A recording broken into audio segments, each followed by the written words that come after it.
मैं ये कह रहा था जिस समय राजा भैया और उनके परिवार के साथ मायावती जी ने जो कांड किया था, उन्हें जेल में भेज दिया था, उस समय इनके समाज के लोगों ने उनकी मदद नहीं की। मैंने इस बात पे अगर लोगों को फिर भी बुरा लग रहा है तो मैं उसके लिए खेद प्रकट कर रहा हूँ। बाकी तो मेरे लिए ठाकुर समाज अग्रसी है, हम सभी समाजों का सम्मान करते हैं। गेटनोड़ा क्षेत्र के लखनावली गांव में भाजपा कार्यकर्ताओं पर हमले को लेकर आरोपियों की गिरफ्तारी को लेकर पंचायत के दौरान राष्ट्रीय ग्राम प्रधान संगठन के प्रदेश उपाध्यक्ष पंडित लोकमान प्रधान का वीडियो सोशल मीडिया पर जमकर वायरल हो रहा है। क्षत्रिय समाज के अपमान को लेकर और इस मामले में आगे की रणनीति क्या होगी, इन तमाम सवालों को लेकर विजन लाइव न्यूज ने पंडित लोकमान प्रधान से बातें की। आइए सुनवाते हैं क्या बोले लोकमान प्रधान। जी, कल आपके यहाँ एक पंचायत हुई थी और ज्ञापन भी दिया था और कुछ सोशल मीडिया पर ये चल रहा है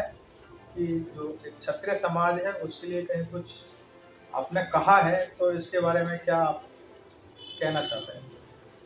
देखिए, कल मेरे यहाँ एक सर्व समाज की एक मीटिंग हुई थी।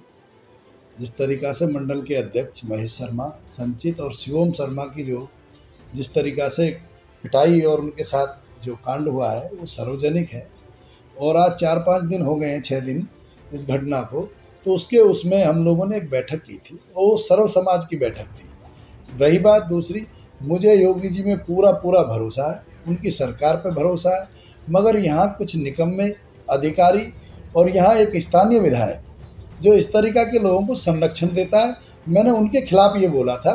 रही बात दूसरी राजा भैया जी के लिए, मैं राजा भैया जी का बहुत सम्मान करता हूँ, उन्होंने बड़ा परिश्रम झेला है। बीएसपी गवर्नमेंट में मेरा कहने का एक मतलब था, लोगों ने गलत उसे दिशा में भेज दिया।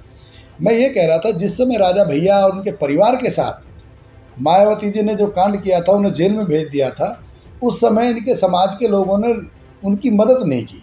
मैंने इस बात पे अगर लोगों को फिर भी बुरा लग रहा है तो मैं उसके लिए खेद प्रकट कर रहा हूँ।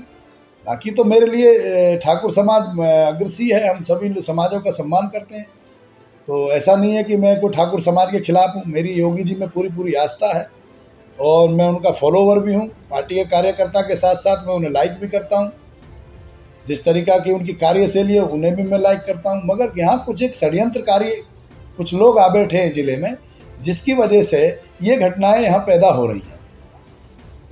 इस मामले में आपने जो ज्ञापन दिया है तो उसमें आपने कब तक का ये अल्टीमेटम दिया है पुलिस प्रशासन को, आगे की रणनीति क्या है?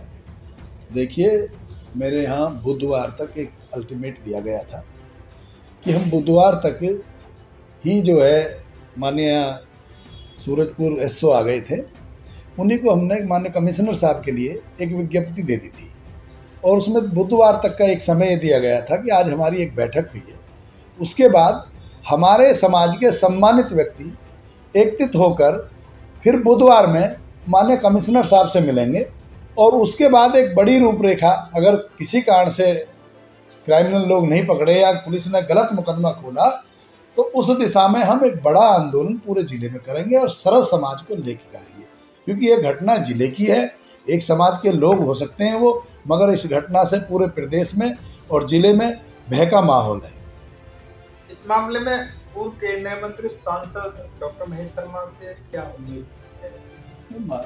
जो सांसद हैं क्षेत्र के, उन्होंने जो बात रखी थी, तो सांसद और प्रशासन एक ही बात है। जब उनकी सरकार है तो एक ही बात है। हम लोगों की पीड़ा है, हम पार्टी के साथ साथ यहाँ लोकल लोग हैं और जहाँ हमारा परिवार रिश्तेदारी सब आपस में जुड़ी हुई है। जिन लोगों के साथ ये घटना घटी है वो हमारे कहीं रिश्तेदार भी हैं, कहीं भाई भी हैं, तो इसलिए हमारा मानना ये है कि हम थोड़ा राजनीति से हटके भी उनके लिए न्याय की गुहार माननीय मुख्यमंत्री जी से करते हैं, क्योंकि जिस तरीक़ा से हमें उम्मीद है कि यहाँ लोग कोई चिटफंड की बात करता है, कोई करोड़ों रुपए की बात करता है। अरे एक व्यक्ति का अपना लेना देना है, वो कितने करोड़ कमा रहा है, कितने ले रहा है, इससे किसी को क्या लेना देना।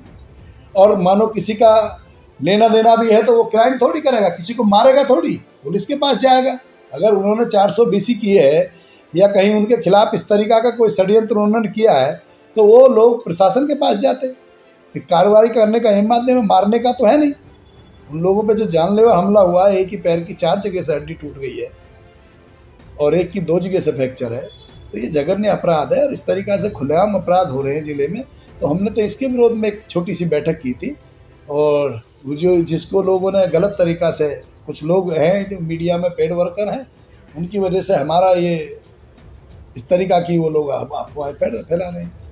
ज्ञापन में जो प्रमुख रूप से मांग है वो यही की गई है जो हमलावर हैं उनकी तत्काल गिरफ्तारी। जी, हम लोगों की यही उम्मीद है। और यहाँ हमने कमिश्नर साहब, क्योंकि वो ज़िले के श्रेष्ठ अधिकारी हैं, बड़े अधिकारी हैं, उन्हीं के लिए ज्ञापन दिया है और प्रतिलिपि में माननीय मुख्यमंत्री जी को दिया है कि उन्हीं से पहले तो हमें उम्मीद है कि वो इस चीज़ को क्लियर कर देंगे। रही बात पुलिस प्रशासन के खिलाफ आक्रोश है, तो जब किसी पीड़ित के साथ ऐसी घटनाएं होती है तो स्वाभाविक है सब लोग प्रशासन के लिए ही बोलेंगे, इसमें कोई बड़ी बात नहीं है। और जिसका मरता है वो दर्द वही समझता है।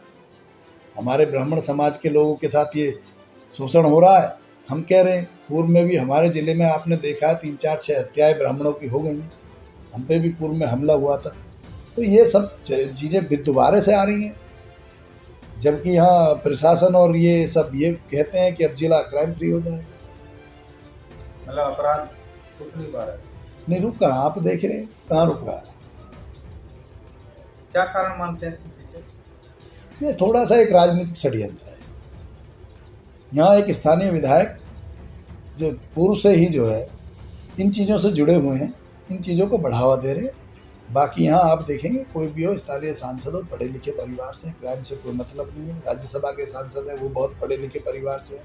मान्य जी हैं, राजनाथ सिंह जी के सुपुत्र हैं पंकज सिंह जी, उनका किसी चीज़ से कोई मतलब नहीं है। तेजपाल जी यहाँ तो एक ही ऐसा आदमी बना दिया जिसके घर परिवार के लोगों पर भी मुकदमे दर्ज हैं। और उस तरीक़ा के जो है माहौल यहाँ ज़िले में बना रहे हैं जिससे क्राइम उत्पन्न हो और ये 20 साल पीछे चला जाए और उनका डर भय यहाँ ज़िले में हो जाए। और उसका लाभ सिर्फ वो ले रहे हैं कि माननीय मुख्यमंत्री की जाति के वो व्यक्ति हैं, उसका लाभ ले रहे हैं, बाकी कुछ नहीं है। पुलिस से कितनी उम्मीद है? देखो प्रशासन से हमें उम्मीद है, मगर अभी प्रशासन थोड़ा या तो कवर नहीं कर पा रहा है और अभी भी गलत दिशा में जा रहे हैं। वो लोग अच्छा चयन नहीं कर पा रहे।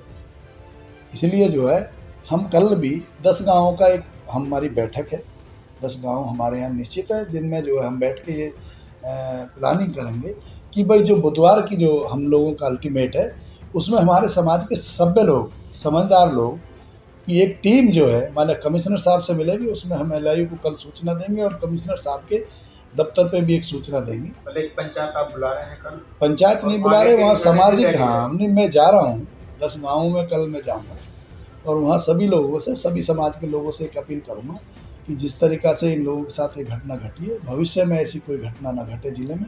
इसके लिए एक बैठक की ज़रूरत है। और क्योंकि क्राइम मुकदमा खुल जाता है तो सामान्य हम पुलिस की प्रशंसा करेंगे, उनको बधाई को लाइक करें, हमारे चैनल को सब्सक्राइब करें और बेल आइकन जरूर प्रेस करें